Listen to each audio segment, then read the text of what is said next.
ஓம் பிரபன்ன பாரிஜாதாய தோத்ரவேத்ரைகபாணயே ஞானமுத்ராய கிருஷ்ணாய கீதாமிருததுஹே நமः. த்யக்த்வா கர்மஃலாசங்கம் நித்யத்ருப்தோ நிராஸ்ரயः கர்மண்யபிப்ரவருத்தோபி நைவ கிஞ்சித் கரோதி சஹ. பகவான் ஸ்ரீகிருஷ்ணர் கர்மத்தில் அகர்மத்தை தரிசிக்கின்ற ஞானியினுடைய பெருமையை 19வது ஸ்லோகத்தை தொடர்ந்து இந்த 20வது ஸ்லோகத்தில் சொல்றார். நித்திய திருப்தா நிராஸ்ரயா. நிராஸ்ரயன்னா யாரையும் சார்ந்திருக்காதவன் அர்த்தம். டிபெண்டா இல்லை, அவன் உடம்பையே ஒரு புறப்பொருளாக கருதுறவன், அவன் எதையும் சார்ந்திராதவன். ஆழமா சொன்னா தன்னுடைய இண்டிவிஜுவாலிட்டி டோட்டாலிட்டி, அந்த வியஷ்டி சமஷ்டி இதையும் கடந்தவன் அவன். மைக்ரோ லெவல் மேக்ரோ லெவல்லாம் சொல்றோம், இதெல்லாம் சார்ந்திராதவன். அதாவது தூய உணர்வைத்தான் நிராஸ்ரயான்னு சொல்றோம். தன்னை தூய உணர்வாக உணர்ந்தவன் எதையும் ஆசிரயிச்சு இருக்கிறதில்ல. ஆசிரயிச்சு இல்லாமல் இருக்கிறதான் நிராஸ்ரயான்னு சொல்றோம்.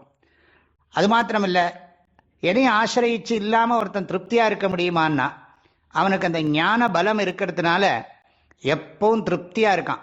நான் நிறைவானவன், ஆனந்த வடிவானவன் என்பதை உணர்ந்திருக்கிறதுனால அவன் நித்திய திருப்தனாக இருக்கிறான், எவர் சாட்டிஸ்ஃபைடு.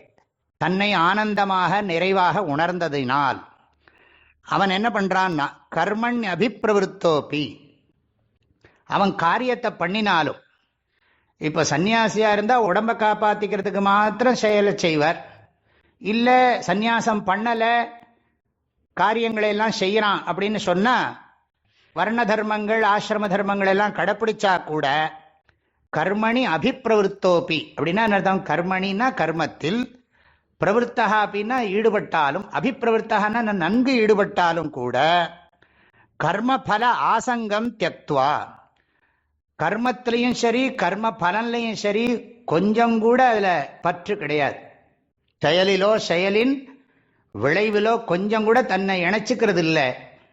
அப்படிப்பட்ட அவனை சொல்றார், சஹா நைவ கிஞ்சித் கரோதி, அவன் எதையும் செய்யாதவனாகவே கருதப்படுகிறான். அகர்ம தரிசனம்தான் அது. அதாவது கர்மம் பண்ணினாலும் அவன் அகர்மிதான் அப்படிங்கிற அர்த்தத்தில் சொல்றார். நைவ கிஞ்சித் கரோதி சஹா, அவன் ஒரு செயலையும் செய்யாதவனாகவே கருதப்படுகிறான். நம்ம அதை சப்ளை பண்ணிக்கணும், கருதப்படுகிறான். சஹா நைவ கிஞ்சித் கரோதி, அவன் கர்மத்தையும் கர்மபலனையும் அறிவால் துறந்து, இதுதான் ஞான கர்ம சந்நியாசம். கர்மத்தையும் கர்மபலனையும் அறிவால் துறந்து ஆழ்ந்து செயலில் ஈடுபட்டாலும் கூட அவன் எந்த செயலையும் செய்யாதவனாகவே கருதப்படுகிறான். அவன் எதையும் சாராதவன், எப்பொழுதும் தன்னிலே நிறைவு பெற்றவன். அவன் செயல் புரிந்தாலும் செயலின்மையிலேதான் அவன் இருக்கிறான் என்பது பொருள். த்யக்த்வா கர்மஃலாசங்கம் நித்ய திருப்தோ நிராஸ்ரயः கர்மண்யபிப்ரவருத்தோபி நைவ கிஞ்சித் கரோதி சஹ.